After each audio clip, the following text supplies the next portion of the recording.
అంతా మన మంచికే. పెద్దవారు మనతో ఎక్కువగా అనే మాట ఇదే కదా. ఏం జరిగినా మన మంచికేనా? అవునా? అసలు అంతా మన మంచికే అనే ఈ కాన్సెప్ట్ ఏమిటి? ఈరోజు ఈ వీడియోలో తెలుసుకుందాం. అంతకంటే ముందు మీతో ఒక మాట, వీడియోని చూస్తూ లైక్ చేసేయండి. ఇంకా సబ్స్క్రైబ్ చేసుకోకపోతే సబ్స్క్రైబ్ చేసేసుకోండి. Welcome to my channel voice of Gayatri. అంతా మన మంచికే అనే టైటిల్తో ఒక కథ మన పూర్వం నుండి ఒకరి నుండి ఒకరికి ప్రయాణం చేస్తూనే ఉంది. అంటే మన బామ్మలు మన అమ్మమ్మలకు చెప్పారు, మన అమ్మమ్మలు మన అమ్మలకి చెప్పారు, మన అమ్మ వాళ్ళు మనకి చెప్పారు. ఆ కథని రేపు మనం మన పిల్లలకు చెప్పాల్సి ఉంది. మన అందరికీ తెలిసిన కథ అయినా మరొకసారి ఆ కథని గుర్తు తెచ్చుకుందాం. ఒకానొకప్పుడు ఒక రాజు ఉండేవాడట. ఆయన చాలా పెద్ద దేశానికి రాజట. ఆయనకి ఒక మంత్రి ఉండేవాడు. ఒక రకంగా చెప్పాలంటే ఆ మంత్రే మన కథకు హీరో. రాజు తనకు సంబంధించిన అన్ని విషయాలను ఆ మంత్రితో పంచుకునేవాడు. అలా వారు మాట్లాడుకునేటప్పుడు రాజు మంచి విషయాన్ని చెప్పినా చెడ్డ విషయాన్ని చెప్పినా మంత్రి అనేవాడంట, అంతా మన మంచికే అని. ఆ మాట ఆ మంత్రికి బాగా అలవాటు. అలా అనగానే రాజుకు చాలా కోపం వచ్చేదంట. కానీ ఏం చేస్తాడు, వయసులో మంత్రి పెద్దవాడు. ఆ కారణంగా రాజు మంత్రిని ఏమీ అనలేకపోయేవాడు. సరేలే అని ఊరుకునేవాడు. ఒకసారి రాజు ఒక మామిడికాయ తీసుకొని కోస్తూ ఉన్నాడంట. అనుకోకుండా వేణి తెగింది. బొటబొట రక్తం బయటకు వచ్చేసింది. అక్కడ వేణి తెగినది ఒక రాజుకి, సాధారణ వ్యక్తికి కాదు. అయ్యో అయ్యో అనుకుంటూ అందరూ హడావిడి చేశారు. కానీ మన మంత్రి ఎప్పట్లాగే అంతా మన మంచికే అని కామన్ డైలాగ్నే చెప్పాడు. ఆ మాట వినగానే రాజుకు ఎక్కడ లేని కోపం తలకెక్కింది. ఎవరక్కడ, ఈ మంత్రిని తీసుకువెళ్ళి జైల్లో వేయండి అంటూ ఆదేశించాడట. అప్పుడు కూడా ఆ మంత్రి ఒక చిరునవ్వు నవ్వి అంతా మన మంచికే అన్నాడంట. ఇంకా మీకు వేరే చెప్పనక్కర్లేదు కదా అక్కడ ఏం జరిగి ఉంటుందో. రాజుగారి కోపాన్ని ఎవ్వరూ ఆపలేకపోయారు. ఇంకా చేసేది ఏమీ లేక మంత్రిని వెంటనే అక్కడ నుండి చెరసాలకు తీసుకొని పోయి బంధించారు. కొన్ని రోజులు గడిచిన తర్వాత రాజుకు సరదాగా వేటకు వెళ్ళాలనిపించింది. ఎప్పటిలాగే తన పరివారంలో కొంతమందిని తీసుకొని అడవికి బయలుదేరాడు. రాజు వేటాడే సమయంలో సాధారణంగా తనకు మంత్రి సలహాలు ఇచ్చేవాడు. కానీ ఇప్పుడు పక్కన మంత్రి లేడు కదా. రాజుని ఆపడం చాలా కష్టమయ్యింది ఆ పరివారానికి. అడవి లోపలికి వెళ్ళొద్దని ఎంత చెబుతున్నా రాజు లెక్క చేయలేదు. జంతువులను వెతుక్కుంటూ అడవి లోపలికి వెళ్ళిపోయాడు. అలా చాలా దూరం పోయిన తర్వాత కానీ రాజుకు అర్థం కాలేదు తను అడవి మధ్యలో ఉన్నాడని. తన చుట్టూ ఉన్న పరివారం అప్పుడు తన పక్కన లేరని. చుట్టూ చిమ్మ చీకటి, ఎటు వెళ్ళాలో తనకు తెలియలేదు. ఆ సమయంలో అక్కడకు ఒక గుంపు వచ్చింది.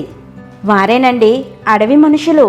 ఏం జరుగుతుందో తెలుసుకునేలోపే రాజుకు అర్థమైంది ఆ గుంపులో ఉన్నవారు తనని బంధించారని. ఆ రోజు ఆ అడవి మనుషులకు పెద్ద పండుగ. వాళ్లకు సంబంధించిన దేవుడి కోసం ఆ రోజు బలి ఇస్తారట. బలిని ఇచ్చేందుకు వాళ్లకు రాజు దొరికాడు. రాజును తీసుకుపోయి బాగా అలంకరించి బలికి సిద్ధం చేశారు. రాజు తలను నరకటానికి కత్తిని లేపారు. భయంతో రాజు చేయి అడ్డుపెట్టాడు. అప్పుడు అందరూ చూశారు రాజుకు వేణి ఒకటి లేదని. వెంటనే బలిని ఆపేశారు. బలి ఇవ్వాలంటే శరీరంలో ప్రతి భాగం ఉండాలి, లేకుంటే ఆ దేవత ఒప్పుకోదని వారి నమ్మకం. ఆ వేణి లేని కారణంగానే రాజును విడిచిపెట్టేశారు. బ్రతుకు జీవుడా అనుకుంటూ రాజు రాజ్యానికి చేరుకున్నాడు. వచ్చి రాగానే తిన్నగా జైలుకే వెళ్ళాడు. మంత్రిని గట్టిగా హత్తుకున్నాడు. జరిగింది చెప్పాడు. నా వేణి తెగినప్పుడు అంతా మన మంచికే అని మీరు అన్నారు కదా, అది నిజమే, నన్ను క్షమించండి అంటూ వాపోయాడు. అందుకు మంత్రి చిన్నగా నవ్వాడు. అప్పుడు రాజుకు మరొక సందేహం వచ్చింది.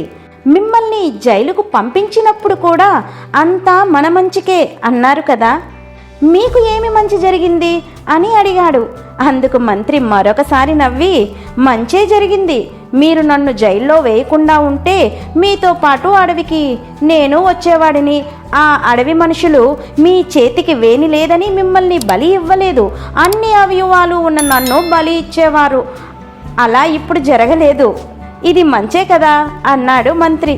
అంతా మన మంచికే అంటూ రాజు బిగ్గరగా నవ్వేశాడు. ఈ చిన్న కథ ద్వారా మనం తెలుసుకోవలసినది చాలా ఉంది. మీకు ఒక విషయం చెబుతాను, వినండి. మీరు ఒక ఊరికి వెళ్ళాలి అనుకున్నారు. 3 నెలల ముందే ట్రైన్ టికెట్స్ రిజర్వ్ చేయించుకున్నారు. నెల రోజుల ముందే ఆ ప్రయాణానికి అవసరమైన వస్తువులని కొనుక్కున్నారు. వారం రోజుల ముందే లగేజీని సర్దటం మొదలుపెట్టారు. ఎంతో ప్రణాళికతో ఎంతో ఆనందంగా ఉన్నారు. ఆ రోజే మీ ప్రయాణం. హడావిడిగా క్యాబ్ బుక్ చేసుకొని స్టేషన్కి వచ్చేశారు. మీరు చూస్తుండగానే ట్రైన్ వెళ్ళిపోయింది. అప్పుడు మీ ఆలోచన విధానం ఎలా ఉంటుందో తెలుసా? అయ్యో, నాకే ఎందుకు ఇలా జరుగుతుంది? నేను చేసిన తప్పేంటి? నేను ఆ ఊరు వెళ్ళి ఉంటే ఎంత ఆనందంగా గడిపేవాడిని కదా. నేను ఆనందంగా ఉంటే ఆ భగవంతుడు కూడా చూడలేడేమో. ఇప్పుడే కాదు, నాకు ఎప్పుడూ ఇలానే జరుగుతుంది. నేను ఒక దురదృష్టవంతుడిని అంటూ మిమ్మల్ని మీరే నిందించుకుంటారేమో.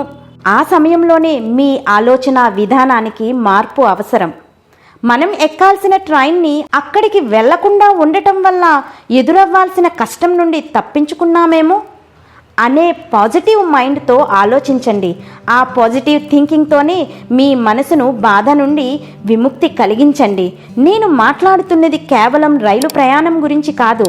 మన జీవితంలో చేరుకోవాలనుకునే గమ్యాలను చేరలేనప్పుడు కూడా ఒకరిని నిందిస్తాం, లేదంటే మనల్ని మనం నిందించుకుంటాం. అలా కాకుండా పాజిటివ్ థింకింగ్తో అందుకోలేకపోయాము అంటే అందుకు ఒక మంచి కారణమే ఉండొచ్చు కదా. మనం చేరాలనుకునే గమ్యాన్ని చేరలేకపోయాము అంటే అంతకు మించిన ఆనందాన్ని కలిగించే గమ్యం ఏదో మన కోసం ఎదురు చూస్తుంది అని మీ మనసుకు నచ్చజెప్పండి. ఇది 100% నిజమే అని నేను చెప్పలేను, కానీ ఒకటి మాత్రం చెప్పగలను. పాజిటివ్ థింకింగ్తో అడుగు ముందుకు వేస్తే మన మనసు బాధతో కుంగిపోదు. అందువల్ల మన ఆరోగ్యంపై ఎలాంటి చెడు ప్రభావం చూపించదు. ఆరోగ్యం బాగుంటే మానసికంగా ధైర్యంగా ఉంటాము. ఏం సాధించాలనుకున్నా అప్పుడు ఏదైనా సాధించగలం. అంతా మన మంచికే అనే ఈ కాన్సెప్ట్ గురించి మీ పిల్లలతో చర్చించండి.